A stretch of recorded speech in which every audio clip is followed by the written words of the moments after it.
रहा है इस राज्य की सबसे बड़ी आबादी ओबीसी वर्ग को न पढ़ने दिया जाएगा। जब वो पढ़ेंगे नहीं तो शायद नौकरियों में बाकियों के सामने मुकाबला ना कर पाए, जो कि सरकार की एक संकीर्ण सोच को दर्शाती है। आज ये कह रहे हैं कि इनके पास फंड नहीं, इनके पास बजट नहीं है, तो पिछले 2 सालों से मैया सम्मान योजना की राशि कहाँ से दे रहे हैं? बार बार कहते हैं सिस्टम सिस्टम सिस्टम। अरे आप सिस्टम में बैठकर सरकार चला के नहीं सिस्टम दुरुस्त कर पा रहे हैं तो बाहर बैठिए, चना बेचिए, सब्जी बेचिए।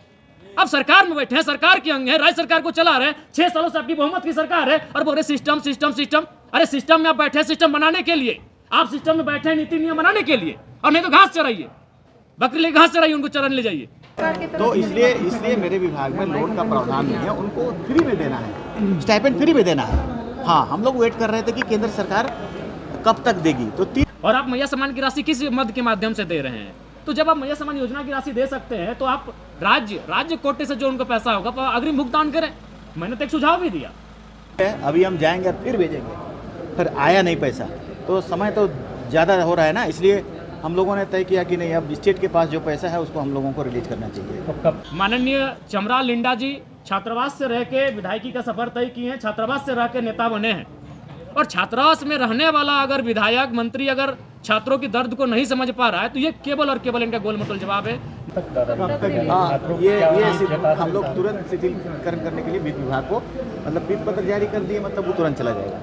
मैंने कहा कि ये योजनाएं अगर नहीं होंगी तो हमारे राज्य को और हमारे क्षेत्र को विशेष फर्क नहीं पड़ेगा। अगर हम पीसीसी नहीं बनाए तो फर्क नहीं पड़ेगा, लेकिन अगर युवा नहीं पढ़ेंगे, जो अभी पढ़ने वाले हैं, जो स्कूल कॉलेज में पढ़ने वाले हैं, तो फर्क पड़ेगा।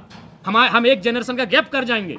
हाँ, लोगों के पास मैया सम्मान योजना के लिए पैसे हैं छात्रों के लिए। देखिए सब चीज़ का योजना का अलग अलग खंड है, उसका अलग, इसका अलग, उसका महत्व अलग, इसका महत्व अलग, इसमें भी है, ऐसा बात नहीं है कि नहीं है।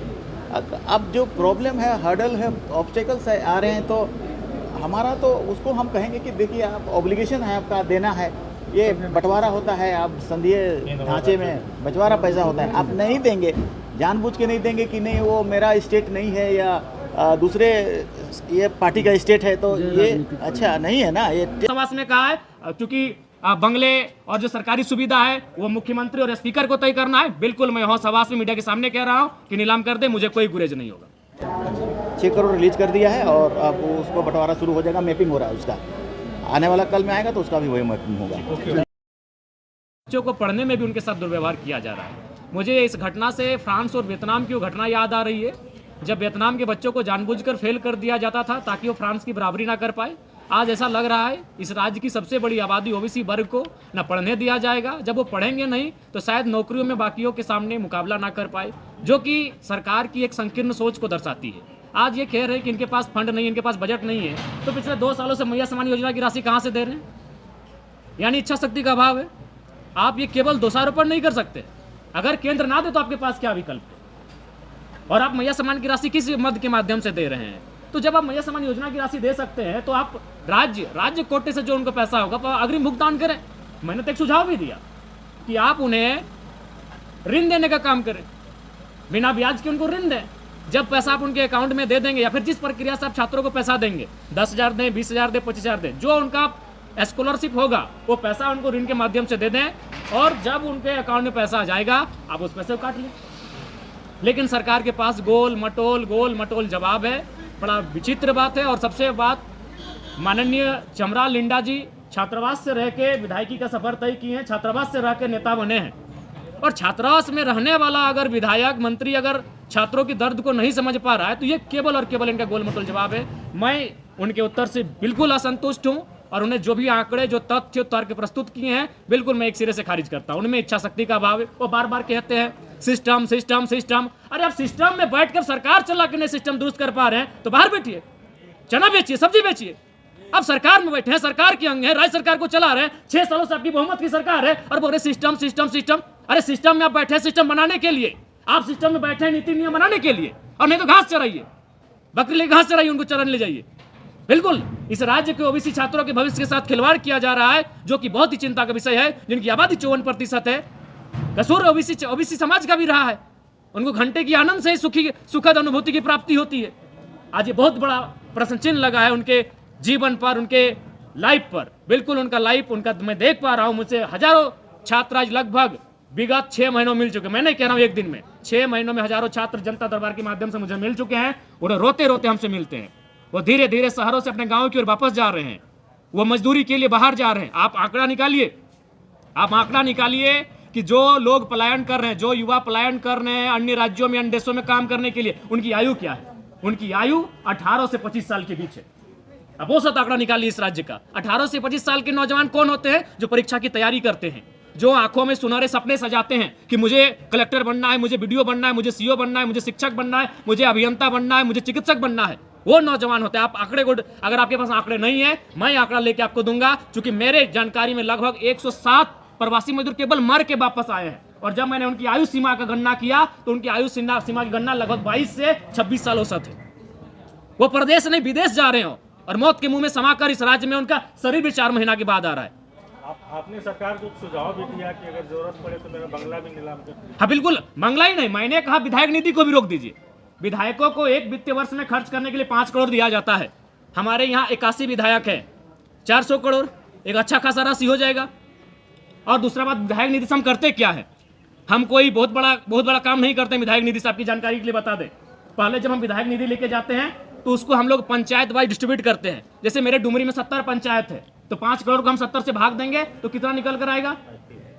7 7 लाख रुपया। 7 लाख रुपया से हम कौन सा तीर मार लेंगे? एक पीसीसी का ही निर्माण करेंगे, फाइबर ब्लॉक का ही निर्माण करेंगे, या चबूतरा बनाएंगे। विधायक निधि से आपकी जानकारी के लिए बता दें, विधायक निधि से या तो चबूतरा बनता है, या तो एगो 200 से लेके 500 फीट का पीसीसी बनता है, या तो किसी की गली में वो फाइबर ब्लॉक का निर्माण होता है। बताइए इससे हम कहां चांद पर चले जाएंगे? मैंने कहा कि ये योजनाएं अगर नहीं होंगी तो हमारे राज्य को और हमारे क्षेत्र को विशेष फर्क नहीं पड़ेगा। अगर हम पीसीसी नहीं बनाए तो फर्क नहीं पड़ेगा, लेकिन अगर युवा नहीं पढ़ेंगे, जो अभी पढ़ने वाले हैं, जो स्कूल कॉलेज में पढ़ने वाले हैं, तो फर्क पड़ेगा।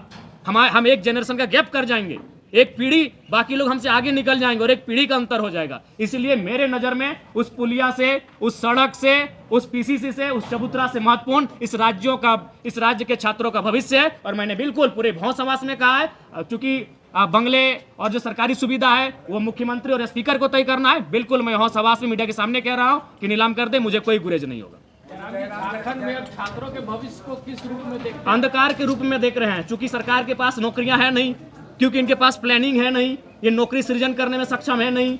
ये 26 साल हो चुका है, मात्र 8 जेपीएससी हुआ है, आज जेटेट की परीक्षा पिछले 10 सालों से हुई नहीं है। ये नौकरियां तो देंगे नहीं, तो बच्चे पढ़ेंगे तो नौकरियों के लिए सवाल करेंगे, बच्चे सड़कों पर आएंगे, आंदोलन करेंगे, सरकार को घेरेंगे, सरकार की आलोचना होगी। और सरकार चाहती है वो पढ़े ही नहीं, जब वो पढ़ेंगे नहीं तो रेस से बाहर हो जाएंगे। तो ये चाहते हैं कि स्कॉलरशिप ना दिया जाए, ताकि वो बड़ा होकर जब नौकरियों का दावा करेंगे, नौकरियों की मांग करेंगे, तो रेस से बाहर हो जाए। ये संकीर्ण सोच है हमारी सरकार की, जिस पर हमें बहुत ही घिन आती है।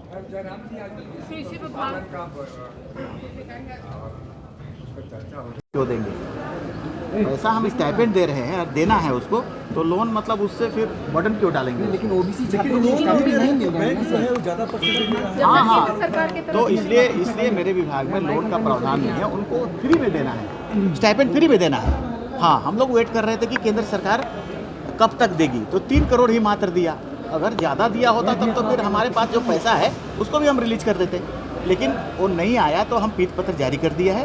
अब वो पैसा जो 400 करोड़ हमारे पास है उसको हम लोग कोशिश करेंगे कि वो आ जाए, वित्त विभाग उसको शिथिल करे और हम लोग को रिलीज करे। दादा आपने बोला कि नियमों को शिथिल करेंगे, आपको सब दादा सिस्टम के पार्ट हैं। पिछले ही सेशन के दौरान ये मामला आया था, इस बीच आप दिल्ली भी गए, केंद्रीय मंत्री से आपने मुलाकात भी की, रास्ता बना या कितना नहीं बन पाया? रास्ता तो बना नहीं, हम लोगों ने रिक्वेस्ट किया कि आप दे दीजिए, 3 साल का बैकलॉग है। उसने कहा कि ठीक है दे देंगे, 3 करोड़ भेजे हैं, उसके बाद बोले कि ठीक है अभी हम जाएंगे और फिर भेजेंगे, फिर आया नहीं पैसा।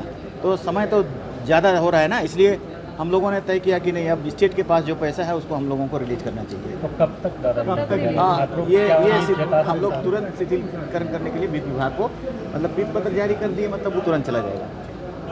उम्मीद है छात्रों को। हम लोग खुद उस पर ज़्यादा चिंतित हैं, वो किसी भी हालत में सोल्यूशन उसका बनना चाहिए, मगर ये कॉम्प्लिकेटेड जो सिचुएशन बन जाता है ना, ये नियम जो बना हुआ है वो हम लोगों के रास्ते में रोकता है, तो हम लोग भी परेशान हो जाता है इस सब मामले में।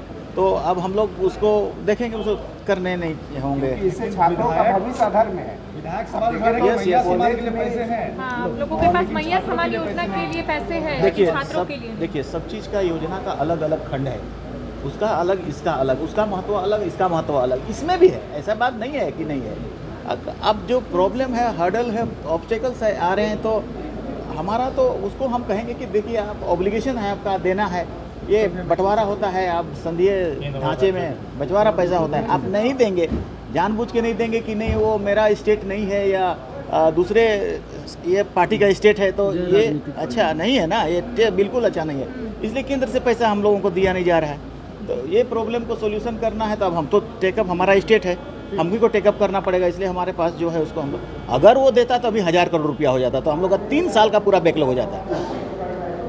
तो हम जितना भी हो सकेगा हम लोगों से आ रहा है उसको हम लोग बंटवारा करेंगे। 6 करोड़ तो हम लोग रिलीज कर दिया, 6 करोड़ रिलीज कर हाँ 6 करोड़ रिलीज कर दिया, 6 करोड़ रिलीज कर दिया है, और अब उसको बंटवारा शुरू हो जाएगा, मैपिंग हो रहा है उसका, आने वाला कल में आएगा तो उसका भी वही मैपिंग होगा। हाँ, हर मैया योजना का जनवरी फरवरी का दोनों होली का